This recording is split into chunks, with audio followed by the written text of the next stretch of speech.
Now for the inside part of the handover video. So just behind the passenger door is your bonnet release. Just on the B pillar behind that is your tyre pressures. Now it's got tyre pressure monitors on it, so it will appear in the centre part of your dashboard just to tell you when they're low. You then need to pump it up to the desired level on the sticker, drive at least a mile, turn the engine off and on again, and it will reset that for you. Just underneath the passenger footwell you've got a false floor, and under that is your vehicle battery. Just under the passenger seat is your toolbox for if you have a puncture. Just on the top of the dashboard you've got a vented locker which connects the aircon to chill bottles of water or sandwiches. You've got your radio DAB, media with connections underneath or via Bluetooth, and phone connectivity. So for the phone, like most Bluetooth devices, search on your phone, press the button and just follow the instructions through.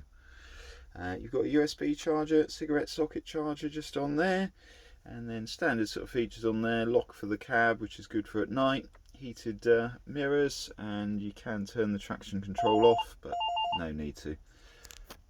Moving into the cab area, so standard procedure with lights and wipers rather on the right hand side. You've got cruise control under there, so if you flick up and then once you're at the speed that you want to set it at, push and hold up, it will lock it in at that speed for cruise. If you wanted to slightly accelerate, hold it up again or pull it down and it will accelerate or decelerate for you. Tap the end will cancel, tap it again would resume you at the last speed you were doing, as will obviously tapping the brake. Off is completely off in the middle, and then at the bottom we'll give you a speed limiter, so it does what it says on the tin. You can basically set the speed using the up or down motion, and then it will appear in the middle part of your dashboard, and then it will just stop you from going over that speed. So good for things like your average 50-mile-an-hour cameras, that sort of thing. Moving on to the other side, so you've got your trip computer on there. There is a isolation button for your vehicle battery on the ignition. So when you turn the ignition off, if you push that in, and difficult while you're filming, twist one more click, then you've got 30 seconds to get out and lock the vehicle with the remote control before it powers down the vehicle battery. So really good in the winter months, stops you from having to take the vehicle for a drive or charge it every couple of weeks, so well worth doing that sort of come the times you're not using it so much. When you come back, the remote will not work, so use the key in the driver's door, then pop the ignition on as per normal, and then it will basically all fire up again for you and you're good to go. When you start the engine up, automatically comes up your driving stroke reversing camera, so it'll give you a good idea, as you can see the fence and the panels from that behind, see how close you're reversing up to it, and also when you're driving, probably 3 or 4 cars obviously behind you, and sort of motorbikes or anything in your blind spot. If you did want to adjust it, you've got basically the V1, V2s for a different system, so I shouldn't worry. You've got an on and off on there, and then a menu button with the arrows to adjust brightness, contrast, colour, but they're pretty well set, and at night, like a sat nav, it will auto adjust for you. Moving on to the side bits, so you've got your toggle there for top right, bottom left and top left adjustment, and then just use it obviously accordingly just to micro adjust for you. Got your blinds on the front, so squeeze triggers, pull across, and then there's a part here that just needs pushing in to compensate for the mirror, and then there's a magnet on each side which will interlink the two together. Same on your side windows, so just squeeze, gently pull forward and then magnetise at the front.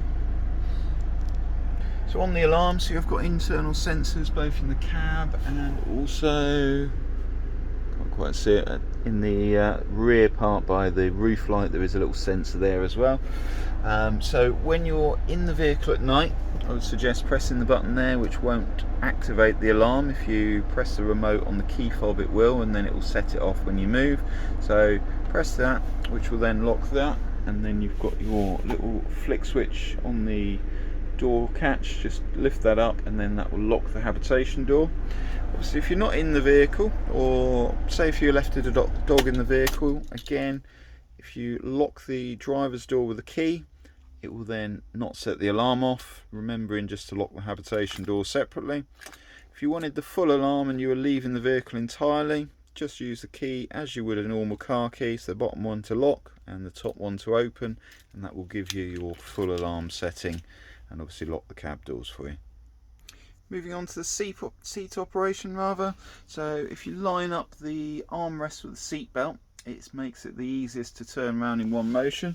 Then you've got the lever on the side, firm pull out, will then allow you to spin that round in one motion. Once it's round, if you wanted a little bit more room, you can slide it back, which will obviously just give you a bit more space as you come in and out.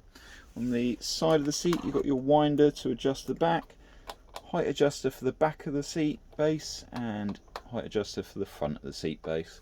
Winders on your armrest, so you can adjust the angle of those for comfort as well, and obviously seatbelt adjusters to stop it sort of coming across your neck when you're driving. Moving into the back of the motorhome, so you've got your occasional table, which has got a little clip on the wall, so if you just wanted to spin it round just for, you know, a light sort of lunch or breakfast, obviously you don't have to put the big table in.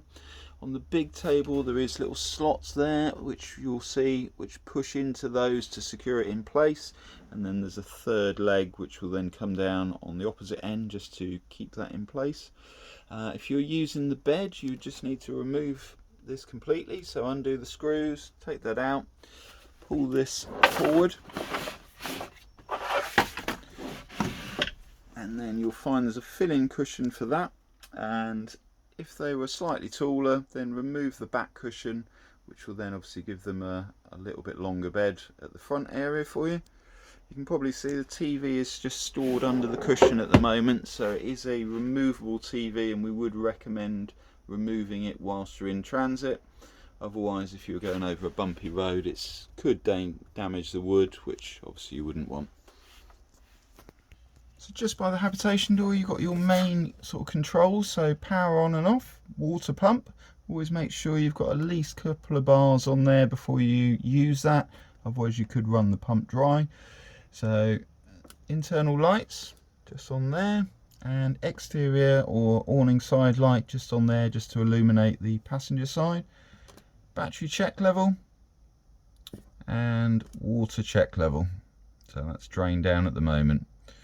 Now when you fill the vehicle up, so you'll fill the vehicle up until it overflows under the vehicle, make sure the power is on there, and then push and hold basically your two water levels simultaneously until you get a light appear there, and then press the pump button once, and that basically calibrates the water tank from being full all the way to down.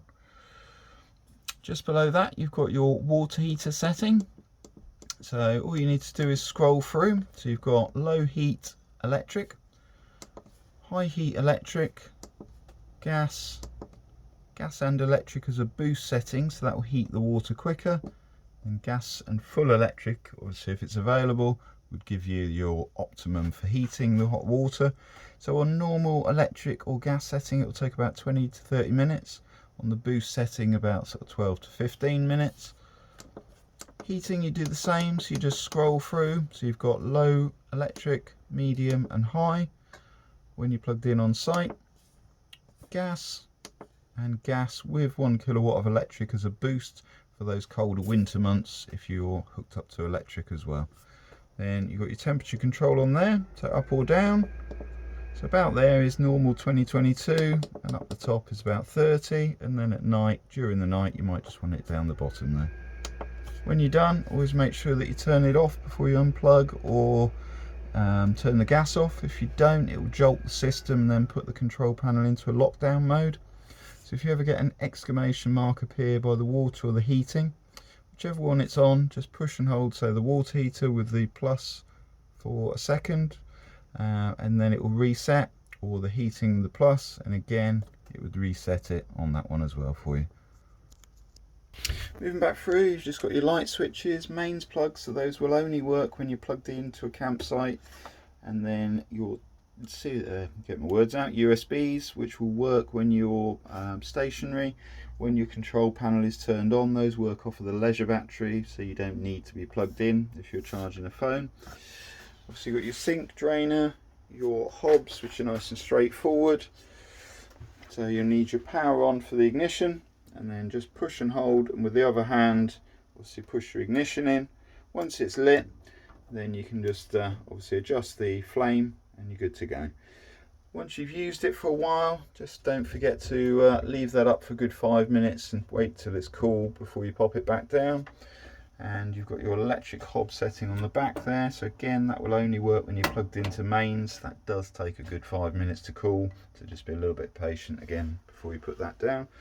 And then to the right you've got your grill setting, and to the left is your oven setting, so again push and hold both simultaneously.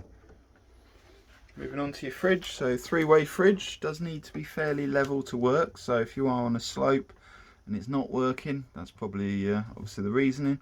So off at the top, mains hook up, so I'm not sure if you're keeping it at home, but if you are keeping it at home, I'd advise putting it on a level ground, plugging it into the mains at home, selecting the mains perhaps the night before you go, turn the temperature right up, and obviously close the fridge, leave it till the morning so it's nice and cold for when you get to it. Pop your food in, pop it on battery as you're driving to where you're going, and then once you get to where you're going, if you're plugged in, obviously back to mains, or if you're not, back to the gas. So gas is slightly different in the fact you've got to select the gas, and like a lot of the gas appliances, push the valve in whilst you push the clicker.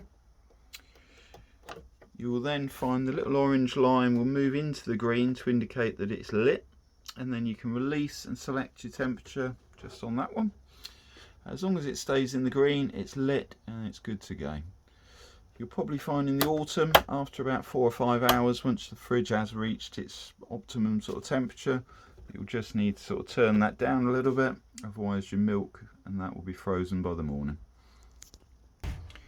Inside the fridge you've got a removable freezer, so really handy if you wanted to clean it. So you can probably see on the diagram there's a couple of clips underneath which push inwards to release it, and then that and the back section there will remove, which just gives you either a bigger fridge or obviously a nice sort of time where you can pop it in the sink at home and give it a good clean now and then. When you're not using the fridge, it's a good idea to prop it open slightly, so if you push that in firmly and pull it forward, it gives you a little door stay which will then vent the fridge to keep it nice and fresh for you.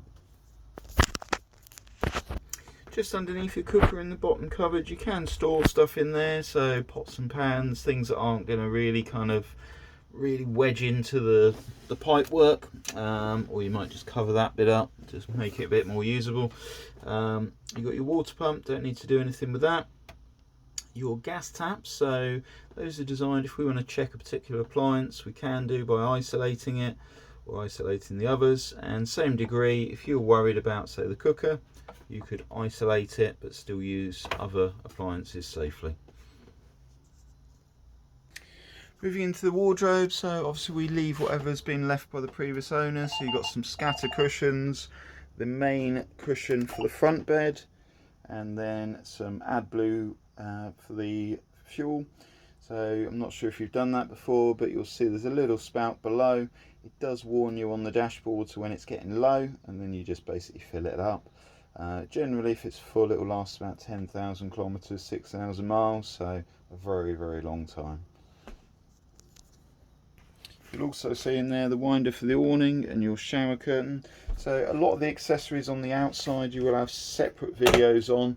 So a video on the awning and any accessories that have been fitted, the draining down of the water and the toilet cassette, etc. will be on separate videos. As we go into, obviously you've got the bedroom area, so just a little clips to release that down. And then you've got your table with a folding leg as suggested, and then the little parts that push into the smaller table just to secure it in place. Below that you've got your electrics just in the cupboard on the near side at the back. You've got your main RCD or trip switches, so very much like you'd have at home. Same sort of theory. If you overload the circuit, so if you're on a campsite with a low ampage and you put a hairdryer and a kettle on, it would trip out. Then you would obviously reset that, put less on next time round, and you'll be good to go. Underneath you've got habitation fuses, so if you were going somewhere a bit more remote or you're going abroad, it might be worth just getting some spares of those, which you can get in supermarkets, Halfords, online, very readily available. If you've got tank heaters fitted, I don't think this one does, about 95% of them don't. there is a switch there which would then heat up a little probe in the water tanks just to stop them from freezing if you went skiing or something like that. If you ever did want them fitted, again they would just wire it into that switch for you. That completes the inside tour of the motorhome. As I say, I will attach about sort of half a dozen separate videos for the outside, and of course if you've got any questions afterwards, just don't hesitate to give us a call. And thanks again for your purchase. Hope that you have a fabulous time in the new motorhome. Thanks again.